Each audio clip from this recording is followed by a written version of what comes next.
ఆచి చికెన్ మసాలా. యుద్ధంపై ఉత్తర Korea king Kim స్పందించారు. ఇంకా ఎన్ని రోజులు యుద్ధం అంటూ ట్వీట్ చేశారు. తన మద్దతు ఇరాన్ దేశానికి అని ప్రకటించారు. ఇరాన్ దేశానికి మద్దతు ఇస్తూనే కిమ్ చేసిన కామెంట్స్ ఇప్పుడు సోషల్ మీడియాలో రచ్చరచ్చ అవుతున్నాయి. ఇరాన్ పై యుద్ధం చేస్తున్న అమెరికా, ఇజ్రాయెల్ దేశాలను ఉద్దేశించి కిమ్ చేసిన వ్యాఖ్యలు ఇప్పుడు హాట్ టాపిక్ అయ్యాయి. అమెరికా, ఇజ్రాయెల్ దేశాలను ఒక్క బాంబుతో నాశనం చేస్తానంటూ కిమ్ ప్రకటించారు. ప్రపంచ దేశాలు ఆందోళన చెందుతున్న వేళ ఉత్తర కొరియా నాయకుడు కిమ్ జోంగ్ ఉన్ ఇరాన్ కు బహిరంగంగా మద్దతు ప్రకటించడం, ఇరాన్ కనుక కోరితే ఇజ్రాయెల్ ను మట్టి కరిపించడానికి మేము క్షిపణులను పంపిస్తాం, వాటిని తుడిచిపెట్టడానికి మా ఒక్క మిసైల్ చాలు అంటూ చెప్పడం హాట్ టాపిక్ గా మారింది.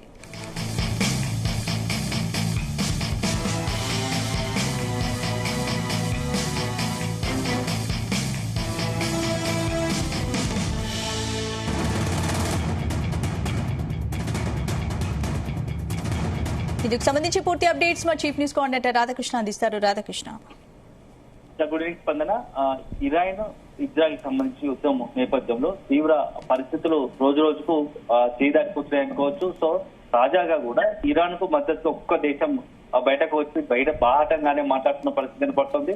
నిన్న వరకు ఇరాన్ ఒంటరి అనుకున్న తరుణంలో ఉదయం చైనా సంబంధించి చైనా మద్దతు తెలుపగా చైనా ఇరాన్ సార్వభౌమాధికారాన్ని కాపాడడానికి తాము సిద్ధంగా ఉన్నాము, ఇరాన్ పై ఇజ్రాయెల్ అమెరికా బలగాలు చేస్తున్న దాడులను మేము తీవ్రంగా ఖండిస్తున్నామంటూ ఇరాన్ కు పూర్తి స్థాయిలో మద్దతు ఇస్తూనే అన్ని రకాలుగా కూడా ఇరాన్ వైపు నిలబడతామని చెప్పి ప్రకటించారు. సో చైనా ప్రకటించిన కొద్ది గంటలు గడవుతుంటే ఇప్పుడు తాజాగా మరొక దేశం అత్యంత ఏంటంటే కొరియా, ఉత్తర కొరియా కిమ్ సంబంధించి మరొక ప్రకటన కూడా ఇప్పుడు సంచలనంగా మారుతుంది.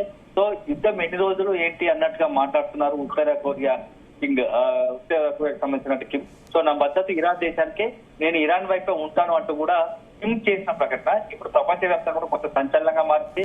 ఎందుకంటే వరుసగా ఇరాన్ కు చైనా, ఆ తర్వాత ఇప్పుడు కిమ్ ప్రకటించడం, ఉత్తర కొరియా మద్దతు చెప్పడంతో ఈ యుద్ధం ఎటువైపు టర్న్ అవుతుందా అని చెప్పేసి కూడా కొంత ఆందోళన, ఒక టెన్షన్ వాతావరణం అయితే నెలకొందని చెప్పవచ్చు. ఎందుకంటే వన్స్ ఇప్పటికే ఉత్తర కొరియా కిమ్ కు కొంత వింత అతని ఆలోచన విధానంగానే అతను సంబంధించినటువంటి ప్రవర్తన కూడా కొంత డిఫరెంట్ గా ఉంటుంది. ఎప్పుడు కొంత ఎలా రెస్పాండ్ అవుతాడో, ఎలా వ్యవహరిస్తాడో తెలియని పరిస్థితి. సో ఇప్పుడు అలాంటి సందర్భంలో ఇరాన్ పైన ఇజ్రాయెల్ యుద్ధం దిగుతున్న సమయంలో, ఈ రెండు దేశాల యుద్ధ సమయంలో ట్రంప్ ఏదైతే కిమ్ చేసిన వ్యాఖ్యలు కూడా కొంత ఆసక్తిగా మారాయి. సో అవసరం అయితే ఇజ్రాయెల్ అమెరికా లేపేయడానికి తాము సిద్ధంగా ఉంటాము, వాళ్ళని లేపేయడానికి, వాళ్ళ దేశాన్ని లేపేయడానికి ఒక్క క్షిపణి చాలు అంటూ కూడా చేసిన వ్యాఖ్యలు ఇప్పుడు సంచలనంగా మారాయి.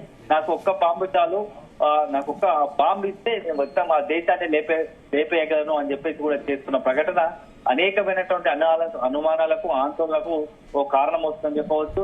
సో అమెరికా, ఇజ్రాయెల్ దేశాలను కిమ్ చేసిన వ్యాఖ్యలు ఇప్పుడు మొత్తం హాట్ టాపిక్ గా మారాయి. సో ఎంటైర్ నిన్న మొన్నటి వరకు 4 రోజులు ఈ యుద్ధం మొదలై 4 రోజులు అవుతుంది. సో ఇప్పుడు 4వ రోజు ఒక్కొక్కటిగా దేశము ఇరాన్ కు మద్దతు తెలుపుతుండడంతో ఈ యుద్ధ భవిష్యత్తులో ఎటువైపు టర్న్ అయ్యే అవకాశం ఉంటుంది. సో ఇప్పటికే ఒకవైపు ట్రంప్ ఇరాన్ కి సంబంధించి మరింత దాడులు తీవ్రతరం చేస్తాం మేము ఇరాన్ పై అని చెప్పేసి ఇజ్రాయెల్, ఆ విధంగా ట్రంప్ చెప్తున్న పరిస్థితి.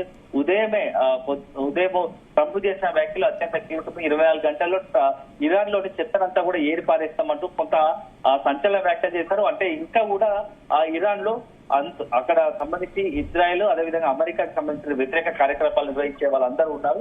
సో వాళ్ళందరినీ కూడా ఏరివేస్తామన్నట్టుగా కూడా ట్రంప్ మాట్లాడాడు. సో అది గడిచిన కొద్ది గంటలకే వెంటనే చైనా రెస్పాండ్ కావడం, చైనా తర్వాత ఇప్పుడు ఉత్తర కొరియా రెస్పాండ్ కావడం చూస్తుంటే ఈ యుద్ధానికి ఇరాన్ కు మద్దతు పెరుగుతుందా అనే ఒక సందేహాలు కలుగుతున్నాయి. ఎందుకంటే ఖచ్చితంగా ఇప్పుడు వన్స్ ఉత్తర కొరియా వస్తే భవిష్యత్తులో రాబోయే 2-3 రోజుల్లో రష్యా కూడా యుద్ధానికి సంబంధించి ఇరాన్ పై జరుగుతున్న దాడులు ఖచ్చితంగా ఖండించే అవకాశాలు ఉంటాయి. సో అప్పుడు కనుక చైనా, ఇరాన్, రష్యా, ఇటు ఉత్తర కొరియా, ఈ 3 అన్ని దేశాలు కలిస్తే ఖచ్చితంగా యుద్ధం మరొక టర్న్ తీసుకునే అవకాశం ఉంది.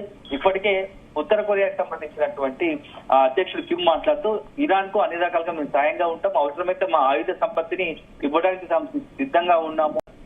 ఇప్పటికే ఇటు ఇజ్రాయెల్, హిజ్బుల్లా మధ్య కూడా కాల్పులు మొదలయ్యాయి, మరొకసారి లెబనాన్ సరిహద్దులో. సో దానికి తోడు అమెరికా సైనికులు ఎక్కడెక్కడ ఉన్నారో గల్ఫ్ కంట్రీస్ టార్గెట్ గానే వారిని టార్గెట్ చేస్తూ కూడా ఇరాన్ డ్రోన్లతో దాడి చేస్తుంది. సో ఇప్పటి వరకు ఇరాన్ జరిపిన దాడిలో 40 మంది అమెరికా సైనికులు మరణించినట్టుగా తెలుస్తోంది. దీనికి తోడు కేవలం ఇరాన్ కే పరిమితం కాలేదు ఈ యుద్ధం, మొత్తం ఇజ్రాయెల్ కంట్రీస్ అన్ని మన ఏదైతే గల్ఫ్ కంట్రీస్ ఉన్నాయో వాటి టార్గెట్ చేసుకొని ఖతార్ కావచ్చు, ఒమెన్ కావచ్చు, ఇట్లా యూఏకి సంబంధించినటువంటి అత్యంత కీలకమైన ప్రాంతాలు ఈ గల్ఫ్ కంట్రీస్ అన్ని టార్గెట్ చేసుకొని కూడా ఇరాన్ విరుచుకుపడుతుంది. ఇప్పుడు బయటకు తోడు కనుక చైనా, అదే విధంగా ఉత్తర కొరియా నిజంగానే అనుకున్నట్టుగానే ఇరాన్ కొంత తోడవుతే ఖచ్చితంగా యుద్ధ స్వరూపం మార్పే అవకాశం ఉంటుంది, ఇంకా ఎక్కువ ప్రాణ నష్టం జరిగే అవకాశం ఉంటుంది. ఎందుకంటే ఇప్పటికే ఇరాన్ కు అన్ని రకాలుగా సహాయం అందిస్తామని చెప్పేసి అటు చైనా ప్రకటించింది, మరోవైపు ఉత్తర కొరియా కూడా ఇప్పుడు అవసరమైతే క్షిపణులు ఇవ్వడానికి సిద్ధమని చెప్తా ఉన్నాడు. ఇదే నేపథ్యంలో ఒకవైపు బాహటం ఇవ్వకుండా తెర వెనుక ఇప్పటికే ఇరాన్ కు ఇటు చైనా కావచ్చు, ఉత్తర కొరియా, బ్యాక్ ఎండ్ లో రష్యా కూడా చేతనంత సహాయం చేస్తుందనే కొన్ని ఆరోపణలు కూడా ఉన్నాయి. సో ఇప్పుడు కనుక అందుకొస్తే ఈ దేశాల మద్దతు ఉందని బట్టి ఇరాన్ ఏమాత్రం వెనక్కి తగ్గడం తెలుస్తుంది. సో యుద్ధం మొదలైనటువంటి ఖమేనీ మృతి అనంతరం, ఖమేనీ హతమార్చిన తర్వాత ఇరాన్ లో ఒక పెద్ద చర్చ జరిగింది. తాత్కాలికంగా ఎన్నికైనటువంటి అరాఫీ కూడా కొంత ఆలోచనలో పడ్డారు, పునరాలోచనలో పడ్డారు.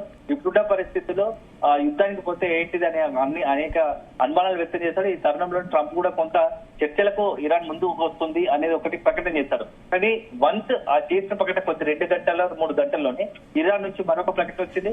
మేము ఎట్టి పరిస్థితుల్లో చర్చలకు సిద్ధంగా లేము, మా పైన ఆ దాడి చేసి మా దేశ సార్వభౌమాధికారాన్ని దెబ్బతీసేలా, సమగ్రత దెబ్బతీసేలా ఇజ్రాయెల్, అమెరికా బలగాలు కలిసి బీభత్సం సృష్టించాయి, మా సుప్రీంలో ఖమేనీని పలిగొన్నారు, వాటికి ప్రతీకార దాడులు తప్పు అంటూ కూడా హెచ్చరించింది. అన్నట్టుగానే వన్స్ ఒక్కసారి ఎవరు ఊహించినట్టుగా గల్ఫ్ కంట్రీస్ టార్గెట్ చేసుకుని దాడులకు పాల్పడడం చూస్తుంటే ఇరాన్ కు ఒక పెద్ద అభయాస్తం దొరికింది. ఇరాన్ కి ఎవరో పెద్ద ఎత్తున మద్దతు ఇస్తున్నారనే అంశం కూడా కొంత తేటతెల్లమైంది.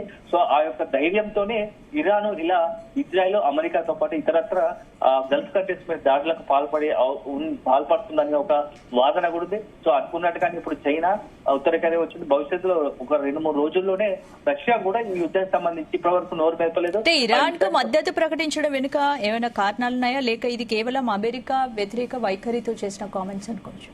మొదటి నుంచి కూడా దశాబ్దాల కాలం, దాదాపు 2.5 దశాబ్దాలుగా చైనా, ఇరాన్ సంబంధించి కూడా సన్నిహిత సంబంధాలు ఉన్నాయి. ఒక రకంగా 2 దేశాల మధ్య ఒక బంధం నడుస్తూ ఉంది, వాణిజ్యపరంగా ఇతరత్ర అన్ని రకాలుగా బాండింగ్ ఉంది. సో ఆ నేపథ్యంలోనే అవసరమైన గతంలో కూడా ఇజ్రాయెల్ దాడుల సందర్భంలో కూడా ఈ ఖండించి వచ్చింది, మొత్తానికి ఇరాన్ పై జరుగుతున్న దాడిని ఖండించింది. సో అప్పుడు అదే యొక్క ఇద్దరి మధ్య ద్వైపాక్షిక ఒప్పందాలు కావచ్చు, కొన్ని 2 సత్సంబంధాలు ఉన్న నేపథ్యంలో ఇరాన్ కి దాదాపు 2.5 దశాబ్దాల కాలంలో కూడా అన్ని రకాలుగా కొంత తోడుగా నిలుస్తుంది. ఇలాంటి సమయంలో ఇప్పుడు యుద్ధం జరుగుతుంది. యుద్ధం వల్ల ఇరాన్ కొంత నష్టం జరిగింది. ఇరాన్ కి సంబంధించిన సుప్రీం లీడర్ గా ఉన్నటువంటి ఖమేనీ మృతి చెందడంతో చైనా కొంత బాధ్యతాయుతంగా, అంటే చైనా ఇప్పుడున్న పరిస్థితుల్లో కొంత ఇరాన్ తమ స్నేహితులు అనుకున్నట్టు తన దగ్గర మనకు వాణిజ్యపరంగా మంచి సత్సంబంధాలు కలిగిన దేశానికి సంబంధించి ఇరాన్ పైన దాడుల పైన ఖండిస్తూ వచ్చింది. అదే సందర్భంలో ఇటు అమెరికా ఉండడం, అదేవిధంగా ఇజ్రాయెల్ ఉండడంతో వాటికి కౌంటర్ గా కూడా ఇరాన్ కు దగ్గర అవకాశాలు ఉన్నాయని, ఇది మ్యూచువల్ గా ఉన్నట్టుగా కూడా కొంత వాదన నడుస్తుంది. సో ఖచ్చితంగా ఉత్తర కొరియాతో పాటు ఉత్తర కొరియా ప్రకటించిన నేపథ్యంలో రష్యా కూడా, ఎందుకంటే రష్యా సంబంధించి ఉత్తర కొరియా, చైనాకి సంబంధించిన సత్సంబంధాలు ఉంటాయి. వీళ్ళు 3 కూడా ఒకే రకంగా ఆలోచించే విధానం ఉంటుందని చెప్పేసి ఒక చర్చ ఉంది. సో దాంట్లో భాగంగానే భవిష్యత్తులో రాబోయే 2-3 రోజుల్లో రష్యా కూడా, వ్లాదిమిర్ పుతిన్ కూడా ఈ యొక్క యుద్ధంపై ఏదో ఒక వ్యాఖ్యలు చేసిన యుద్ధాన్ని ఖండించడము, లేకుంటే బాహటంగానే ఇరాన్ కు మద్దతు ఇచ్చే అవకాశాలు లేకపోలేదు. ఒకవేళ కనుక రష్యా కూడా రంగంలోకి తీస్తే, ఇరాన్ కనుక మద్దతు ఇస్తే కంప్లీట్ గా ఇది ఒక పెద్ద పశ్చిమాసియాతో పాటు మొత్తంగా కూడా వరల్డ్ వైడ్ గా ఒక యుద్ధానికి, పెద్ద యుద్ధానికి, ఒక భీకర యుద్ధానికి తెరలేపినట్టు అవుతుంది. ఎందుకంటే వన్స్ బాహటంగా మద్దతు ఇచ్చిన తర్వాత ఇరాన్ కి సంబంధించినటువంటి ఆయుధ సంపత్తిని అందించడం, అది దాంతో పాటుగా ఇది ఇతర దేశాలకు కూడా పాకే అవకాశం ఉంటుంది.